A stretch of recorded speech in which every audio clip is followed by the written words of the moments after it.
हाय, मैं हूँ मानसी। कुछ सुनेंगे दोस्तों। आज हमारा सौभाग्य है कि हम आपको हिंदी की सशक्त हस्ताक्षर ममता कालिया जी की लिखी एक कहानी सुना रहे हैं। कहानी का शीर्षक है थोड़ा सा प्रगतिशील। तो आइए सुनाते हैं आपको ये कहानी। विनीत ने अपनी सहपाठी चेतना दीक्षित के साथ दोस्ती, मोहब्बत और विवाह की सीढ़ियां 2 साल में कुछ इस तरह चढ़ ली कि एक दिन चेतना उसके घर हमेशा के लिए आ बसी। अपनी सफलता पर अभिभूत हो गया विनीत, साथ ही सावधान। प्रेम का प्रथम ज्वार जरा धीमा पड़ा तो उसे सबसे पहले ये चिंता हुई कि जिस आसानी से उसने चेतना को पटा लिया, उतनी ही आसानी से कोई और न उसे पटा ले। साल भर में चेतना की कमनीयता में कोई कमी नहीं आई, उल्टे उसमें इजाफा ही हुआ था। शोखी भी अब बातों के साथ साथ उसकी आंखों में भी उतर आई थी। दरअसल विनीत आजाद भारत के अधिसंख्य शिक्षित नवयुवकों जैसा ही था। थोड़ा थोड़ा सब कुछ, थोड़ा सा आधुनिक, थोड़ा सा पारंपरिक, थोड़ा सा प्रतिभावान, थोड़ा सा कुंद, थोड़ा सा चैतन्य, थोड़ा सा जड़, थोड़ा सा प्रगतिशील, थोड़ा सा पतनशील। सभी की तरह उसके सपनों की स्त्री वही हो सकती थी जो शिक्षित हो पर दब कर रहे, आधुनिक हो लेकिन आज्ञाकारी, समझदार हो लेकिन अलग सोच विचार वाली ना हो। विनीत देखता चेतना अपना पूरा समय किसी न किसी बात या काम में मगन रहकर बिताती। ऐसा लगता जीवन की कोई सुर ताल उसके हाथ लग गई है और वो एक लंबी नृत्य मुद्रा में लीन है। विनीत ने सोचा उसे तौल लेना चाहिए चेतना के दिमाग में क्या चल रहा है। उसने बात कुछ इस तरह शुरू की। चेतू, तुम्हारे सिवा और किसी से बात करना मुझे बिल्कुल अच्छा नहीं लगता। उसके कान ये सुनने का इंतजार कर रहे थे कि चेतना कहेगी उसे भी विनीत के सिवा किसी और लड़के से बोलना गवारा नहीं। चेतना ने कहा, ये तो गंभीर समस्या है। कल को मेरे दोस्त घर आएंगे तो तुम क्या करोगे? मैं दूसरे कमरे में चला जाया करूंगा, उसने जल भुनकर जवाब दिया। देखो, मुझे तो सबसे बोलना अच्छा लगता है, बच्चों से, बड़ों से, यहाँ तक कि मैं किताबों और टीवी से भी बोल लेती हूँ। चेतना, दुनिया इस बीच बहुत खराब हो चली है। जब भी तुम किसी से बात करो एक फासले से बोला करो। लोग लड़कियों के खुलेपन का गलत मतलब निकाल लेते हैं। निकालने दो, ये उनकी समस्या है, मेरी नहीं। चेतना ने कंधे उचका दिए। मकान में नीचे के कमरे खाली पड़े थे। दरअसल यह विनीत के बाबा का बनाया हुआ मकान था। इसमें उन्होंने निचली मंजिल पर आंगन की बाहरी तरफ 4 कमरे इसलिए बनवाए थे कि उन्हें दुकानों के लिए किराए पर उठा दिया जाए। बाबा तो रहे नहीं, उनके नीति नियम भी उनके साथ ही विदा हुए। विनीत के माता पिता यहाँ रहते नहीं थे। उनकी नियुक्ति इन दिनों जम्मू में थी। विनीत को ये पसंद नहीं था कि घर का कोई भी हिस्सा किराए पर चढ़ाया जाए। वे 4 कमरे खाली पड़े थे। महीने में एक बार सफाई करवाने के लिए इनका ताला खोला जाता। घर की नौकरानी बड़बड़ाते हुए कमरों में झाड़ू लगाती। चेतना फौरन उसे 5 का नोट पकड़ा देती। इस साल दिसंबर में ठंड इतनी बढ़ी कि आकाश में सूरज और धरती से धूप उड़न छू हो गए।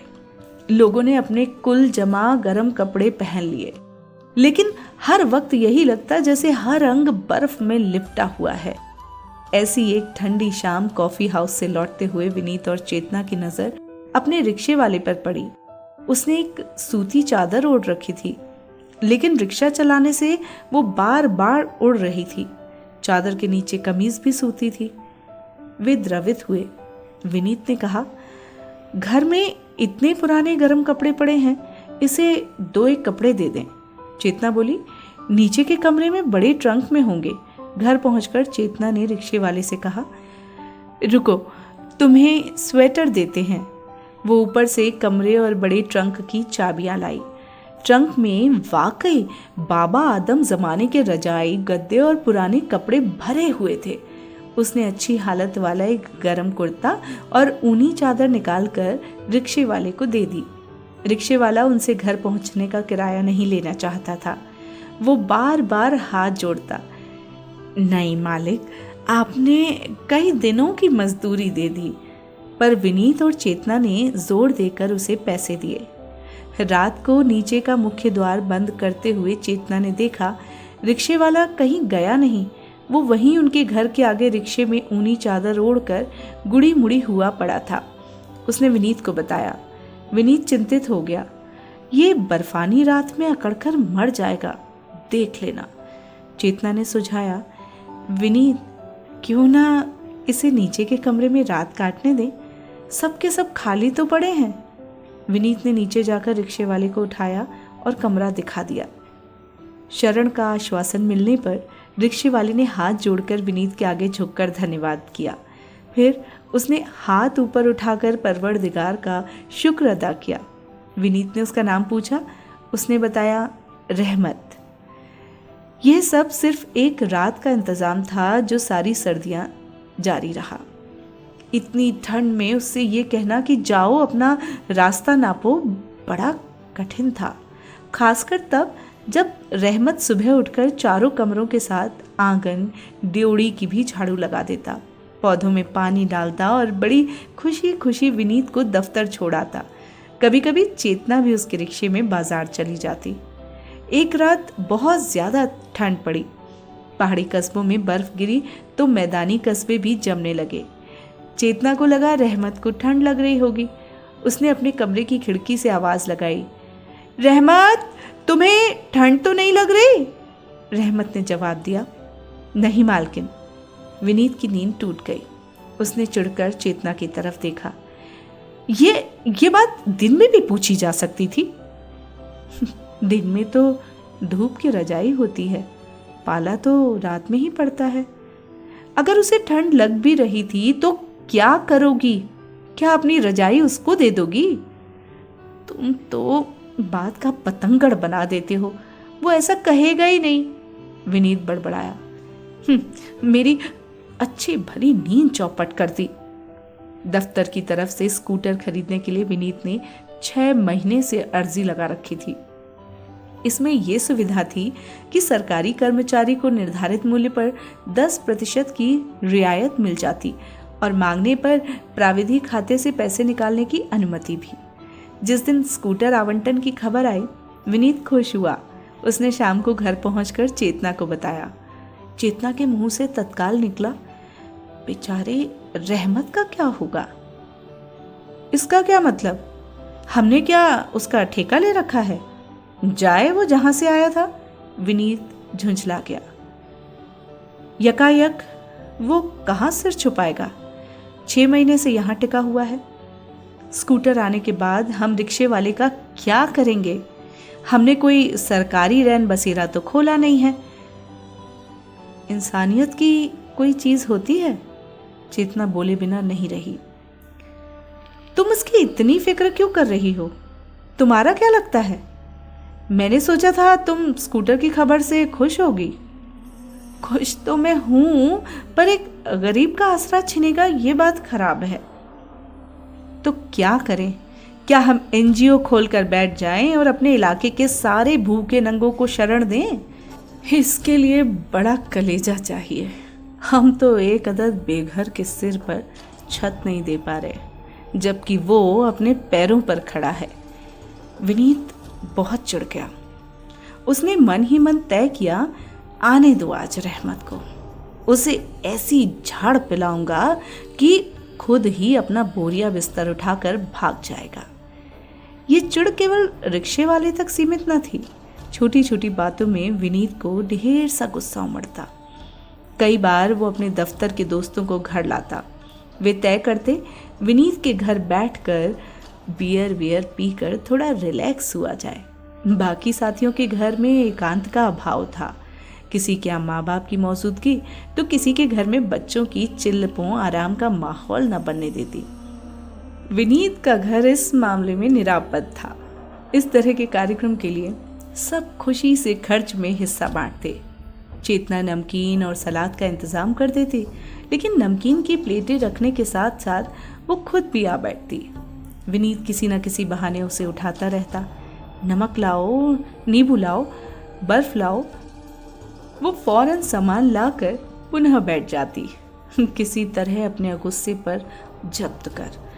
विनीत रात में चेतना को समझाने की कोशिश करता, देखो चेतू, तुम मेरे दफ्तर के लोगों के सामने ना बैठा करो, ये अच्छे लोग नहीं हैं। मुझे तो उनमें कोई खराबी नहीं दिखती, कितनी इज्जत से बात करते हैं। चेतना असहमत होती, ये सब दिखावा है, दफ्तर में ये लोग दूसरों की बीवियों पर भद्दे भद्दे कमेंट करते हैं। अगर ये इतने खराब लोग हैं तो तुम्हें भी इनसे दूर रहना चाहिए। मुझे उपदेश देने की जरूरत नहीं, मेरा कर्तव्य है कि तुम्हारी रक्षा करूं। विनीत ने बात समाप्त की। विनीत ने पाया बाजार में कितनी ऐसी दुकानें थीं जिनके दुकानदार चेतना से हंसकर बात करते, उसके कहने पर 2-4 रुपयों की छूट भी दे देते। कुछ विक्रेता तो उसकी पसंद ऐसे समझते कि उसके बोलने से पहले ही उसकी मर्जी का सामान निकालकर काउंटर पर रख देते। विनीत ने एक दिन कहा, चेतू, तुम क्यों बाजार जाकर परेशान होती हो? ऑफिस से वापस आते हुए मैं ही ला दूंगा जो भी लाना हो। तुम सुबह सुबह लिस्ट बनाकर मेरी जेब में रख दिया करो। अपने प्रेमी पति को तकलीफ नहीं देना चाहती थी चेतना, लेकिन उसे अपनी आज़ादी भी प्रिय थी। अब वो बिना विनीत को बताए दोपहर में बाजार के लिए निकल पड़ती। कई बार बिना कुछ लिए लौट आती, पर बाहर निकलने का सुख अपनी जगह था। दुकानों में सजे सामानों का वो पत्र पत्रिकाओं में दिए गए सामानों से मिलान करती और मन ही मन तय करती कौन सी जगह पिछड़ी है तो कौन सी अधुनातन। घर में आने वाले अखबार और पत्रिकाओं की संख्या मज़े की थी, क्योंकि दोनों पढ़ने के शौकीन थे। विनीत जहां हर पत्रिका एक बार पलटकर सरसरी तौर पर पढ़ता, चेतना उसे अधोपांत पढ़ती। उनमें प्रकाशित लेख, कहानी, कविता पर विचार करती और अपनी सहेलियों से या विनीत से उन पर चर्चा करती। विनीत कहता, देखो, रचनाओं में तर्क से ज्यादा तन्मयता देखी जाती है। चेतना कहती, तर्क के बिना जीवन में कुछ भी स्वीकार नहीं किया जा सकता, साहित्य भी नहीं। सहेलियां समझाती, तुम क्यों सारा दिन माथापच्ची करती हो? कहानियों में झूठ ही झूठ होता है। चेतना अपनी सहमति और असहमति व्यक्त करने में जरा देर न लगाती। वो संपादकों को लंबे लंबे पत्र लिखती। जिन रचनाओं में लेखकों के फोन नंबर या पते दिए होते, वो उनसे भी संपर्क करने की कोशिश करती। ज्यादातर तो किसी का उत्तर नहीं आता, लेकिन हाँ, एक बार एक कहानी लेखक ने उसे जवाब दिया। उसने बड़ी सादगी से चेतना के तर्क मान लिए और कहा, जहाँ तक मेरी बुद्धि की पहुँच थी मैंने कहानी लिखी, आप मुझसे ज्यादा प्रखर हैं। पति पत्नी दोनों ने ये पत्र पढ़ा। दोनों की प्रतिक्रिया अलग थी। विनीत ने कहा, कितना बड़ा लेखक है और कितना विनम्र, उसने तुम्हारे आगे हथियार डाल दिए। चेतना बोली, गलत। विनीत, ये लेखक बड़ा चालाक है, उसने ऐसा लिखकर अपना पीछा छुड़ाया है। चलो छोड़ो, तुम्हें भी क्या पड़ी जो तुम लोगों को चिट्ठी लिखती फिरो या फोन करो, कहानियां पढ़कर भूल जाने के लिए होती हैं। चेतना ने पाया इधर रोज विनीत उसका फोन उलट पुलट करता है। ध्यान देने पर उसे समझ आया कि वो ये देखता है कि पत्नी के पास किसका फोन आया और उसने किसको किया। कितनी ऊंची हरकत है, मैं तो इसके दफ्तर के हर मिनट का हिसाब नहीं लेती। उसे ऐसा महसूस हुआ। चेतना का मन कुछ बुझ गया। उसे लगा जैसे उसके ऊपर एक अनदेखा कैमरा लगा हुआ है। उसने किताबों के बजाय कंप्यूटर में मन लगाना शुरू किया। ये क्या? चेतना को जैसे घर बैठे नई निराली दुनिया मिल गई। हर विषय पर इतनी जानकारी, इतनी विविधता, सत्य और तथ्य जानने की उसकी उत्कंठा अब कहीं संतुष्ट होने लगी। विनीत हैरान रह गया। वो जैसे ही कोई बात कहता, चेतना उसके 10 पहलू सामने रख देती। विनीत ने उसे नया नाम दे दिया, मिनी पीठिया। चेतना की प्रखरता से विनीत प्रभावित भी था और प्रताड़ित भी। उसे लगता जिंदगी की दौड़ में चेतना उसे बहुत पीछे छोड़ सकती है। फेसबुक पर चेतना के हजारों दोस्त बन गए। वो अब घर ही घर में एकदम मगन रहती। वो रात में जागकर इंटरनेट पर कुछ न कुछ पढ़ती रहती।